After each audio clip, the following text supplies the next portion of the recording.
Welcome to the English news of Bình Phước Radio television station and newspaper. I'm Xoai. Now following are the headlines as usual. Thác Mơ hydroelectric striving for output of 723 million kilowatt-hour in 2024. Xoai III Industrial Park's occupancy rate reaches 98%. Prime Minister urges resolve in the face of challenges to achieve the set goals. Vietnam steps up cooperation with OECD. And later on, Vietnam ranks third in Southeast Asia in startup investment attraction. And now are the details. Facing challenges due to declining water levels in reservoirs caused by the ongoing drought, the Thác Mơ Hydroelectric Transport Company is determined to concentrate on resources to overcome the limitation and fulfill its political responsibilities, ensuring national energy security and successfully implementing production and business plan for 2024.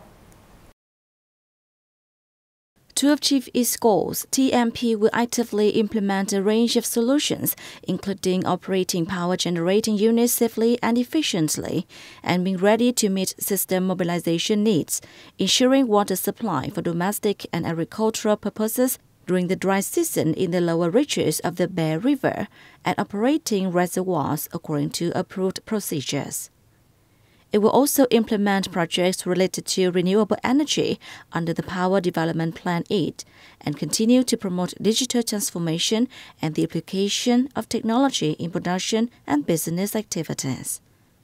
Furthermore, the company will continue to save on costs, ensure the stable and efficient operation of generating units, apply science and technology in production and business activities, and implement a digital transformation roadmap to become a digital enterprise by 2025. The Xoai III Industrial Parks were established after several other industrial parks came into being around Bình Phước province. Despite having been developed more recently, the IP has posted an impressive occupancy rate of 98% thanks to its strategic geographic position and attractive investment policies. The Xoai III Industrial Park is in Tiến Hưng commune in Xoai City and covers an area of 120 hectares. It was developed by the Bình Phước Investment and Trading Company and opened in 2019. With a favorable geographic location and attractive investment policies, the industrial park has attracted 33 investors with tens of trillions of dong in capital. Of these, 17 companies have commenced production, employing over 8,000 workers. Many other companies are also in the process of building their factories. Thanks to the implementation of various investment attraction policies by provincial authorities, as well as favorable incentives, the Xoai III Industrial Park has achieved an impressive occupancy rate of 98%. Traversing forests, crossing streams, and scaling mountains to protect forests have long been considered as the man's job. However, there are indeed women at the Forest Protection Management Board of Đăng in Bình Phước province undertaking such strenuous tasks for one simple reason: the love of the forest. Under the scorching midday sun in the dry season, even sitting in the shade feels suffocating. Yet forest rangers Xoai III and Nông Thị Chang, along with their male colleagues, venture deep into the forest on patrols and to complete their fire prevention duties. The job can be challenging, but both these young women have been dedicated to forest protection for nearly a decade. 10 years ago, after graduating from university with a degree in agriculture, they have heard that the Forest Protection Management Board of Đăng was short-staffed.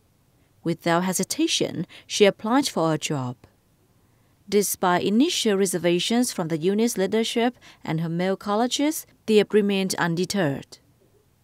She has since dedicated nearly a third of her life to forest protection.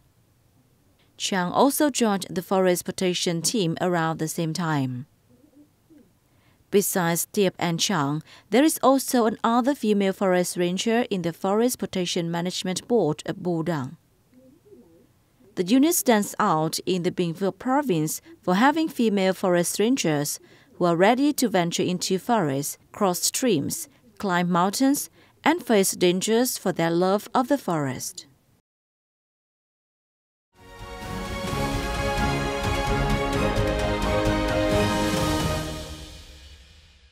Speaking during the government's monthly meeting in Hanoi on May the 4th, Prime Minister Phạm Minh Chính highlighted the need for unwavering determination and drastic action in the face of current difficulties to achieve the set goals.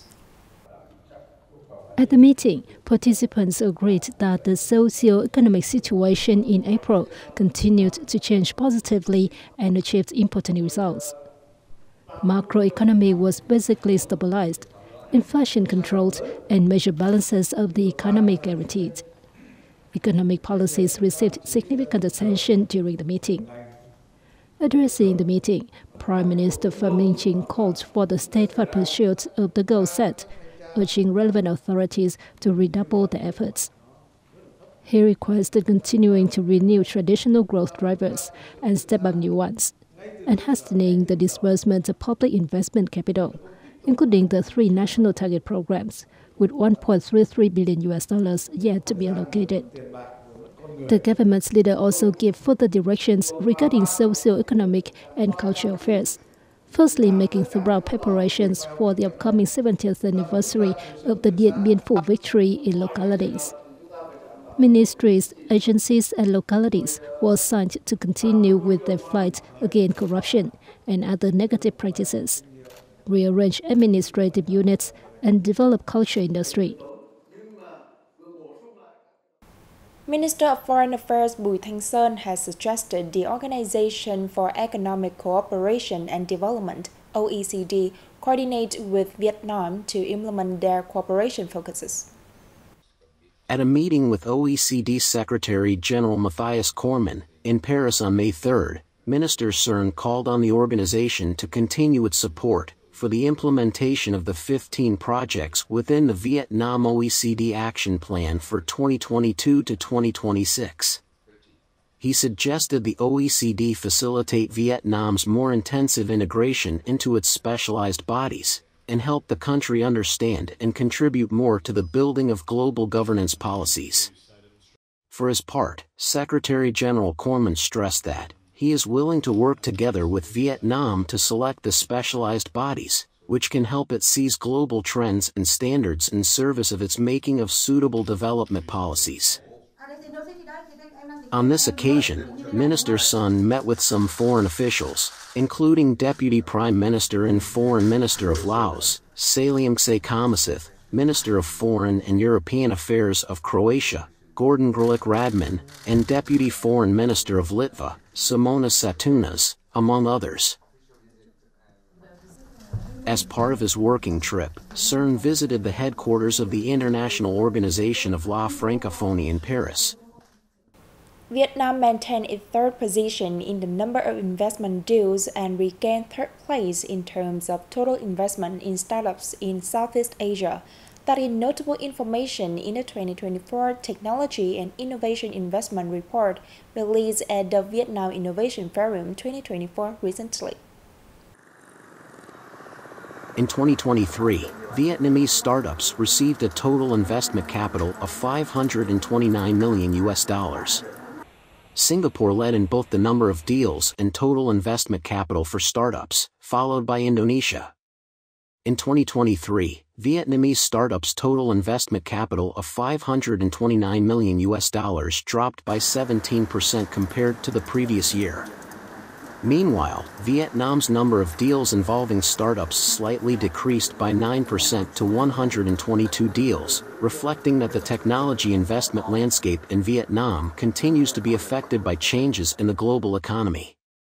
However, this reduction rate was slighter than the decrease of 35% to $345 billion in total global venture capital investment, showing that the Vietnam market is still an attractive destination in the capital market. And that is all for today on BPTV News. Once again, thanks for watching and goodbye for now.